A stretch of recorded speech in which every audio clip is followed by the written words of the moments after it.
Hello everyone! Today I'm making another Empire's SMP member. This time it's LDShadowlady. I'm gonna use this Katrine Demuse since it's already the right color, I just need to paint more spots on her.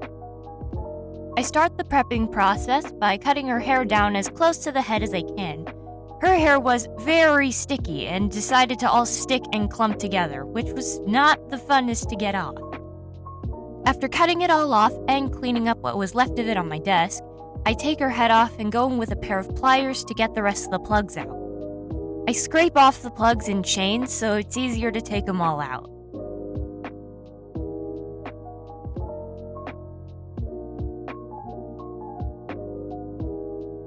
Once everything's out of her head, I shove it back on her body.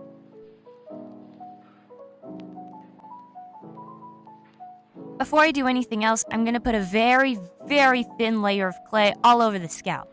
This is just to fill in all the holes left behind by the plugs. Since I'm not going to be rerooting her, I'm actually going to be making her a wig. I ended up doing most of this off camera thanks to how frustrating it was, and didn't actually end up using that tool as much as I thought I would.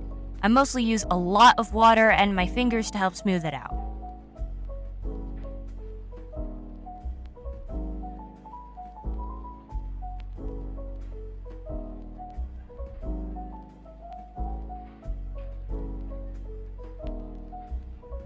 I let that dry overnight, and as you can see, I did a pretty good job on the front and then just started to not care when I got to the back.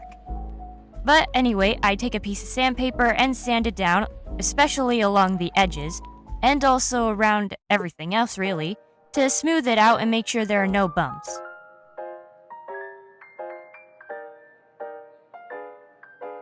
Now for the part I've been anticipating this whole time, the wig. I wrap her head up in saran wrap first, tying it off with a rubber band. Then I take a piece of stretchy fabric and also put a rubber band to keep it in place. Once that's secure, I cut out holes for her ears. Only in the fabric though, because I don't want to end up cutting any of the saran wrap and possibly getting glue all over her head.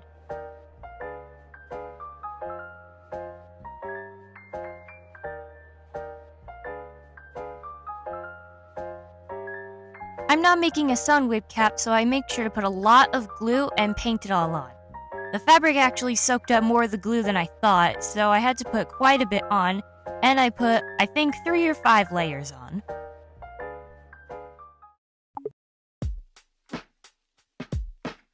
I put enough layers of glue on that it's basically a shell at this point, and then hesitantly peel it off. Once it's off, I cut out the edges of it and then put it back on her head, and it looks kinda like a shower cap. I'm pretty sure this is because I also glued down the rubber band and it's still stuck to her head like that. I paint over the wig cap with white and then go over it again with pink. This makes the hair look fuller without actually having to use more yarn or hair or whatever you're using in this case.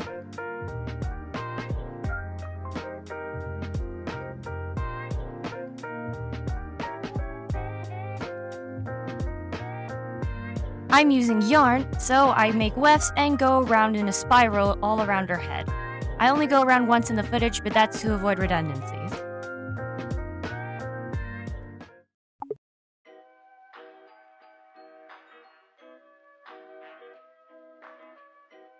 After the wig is thoroughly dry, I take it off for this next step. The yarn wefts aren't as long as I want it to be, or as long as they actually are on her skin. So I take 3 wefts, layer them up, and then stick them on.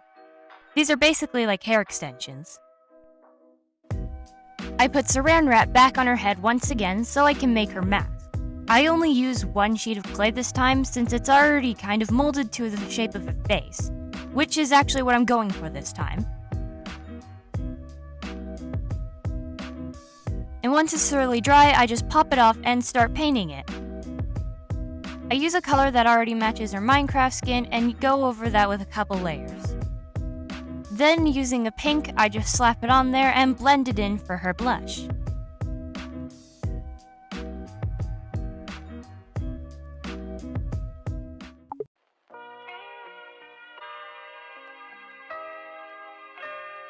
I'm not really good at drawing faces without a guide, so I did try my best and also kept in mind that it was a mask.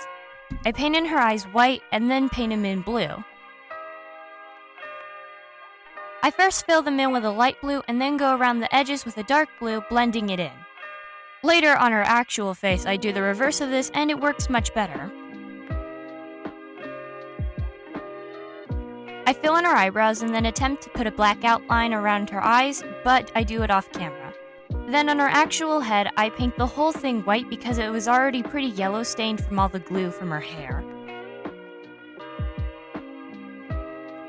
I reference the cat version of her skin as I paint on all the dark gray and orange spots all over her body.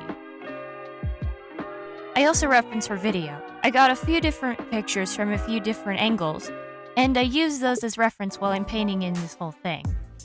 Because the fun part about working in 3D is that you have to get every single angle. I painted all the gray parts first, because that's just the color I decided to mix up first.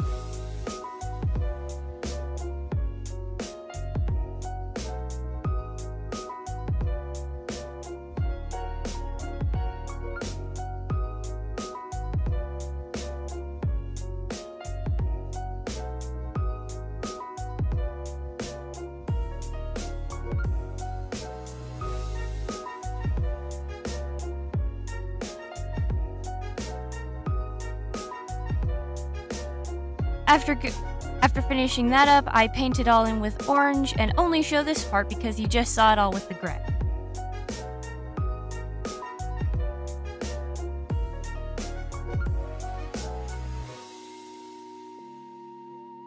I of course had to add her beans.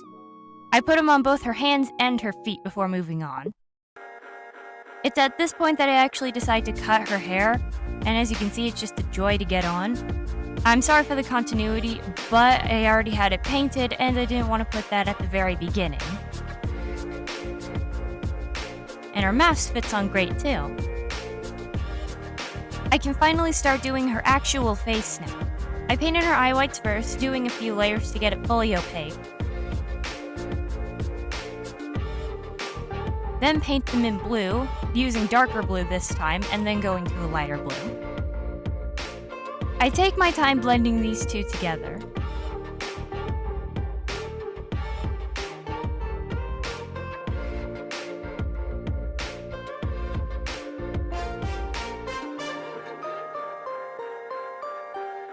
I outline her eyes off camera because I want to be precise as possible.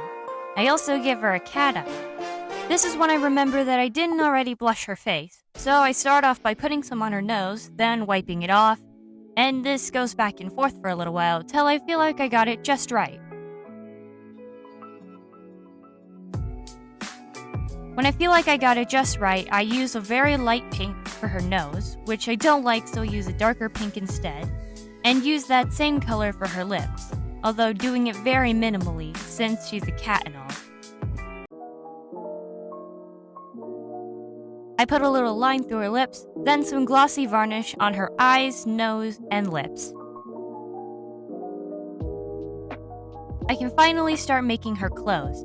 I take this dress pattern that I already have for a very flowy dress, which is what I'm calling it, and trace it onto a piece of paper in order to make it shorter.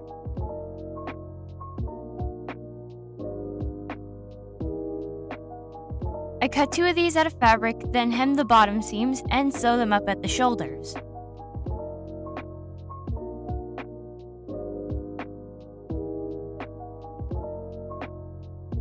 I cut some sleeve pieces out of the same fabric and attached those as well. The shoulders end up being dangerously close to just barely fitting on the doll, by the way, so I would advise making them larger than this. And before I sew them up at the sides, as I've already shown, I put a white cuff on both sleeves and add a blue stripe, then actually sew it up. Then with the collar, I do the same thing as I did for the sleeves. Using a gold bead that I found in my stash and some blue ribbon, I tie it around her neck. And she's done.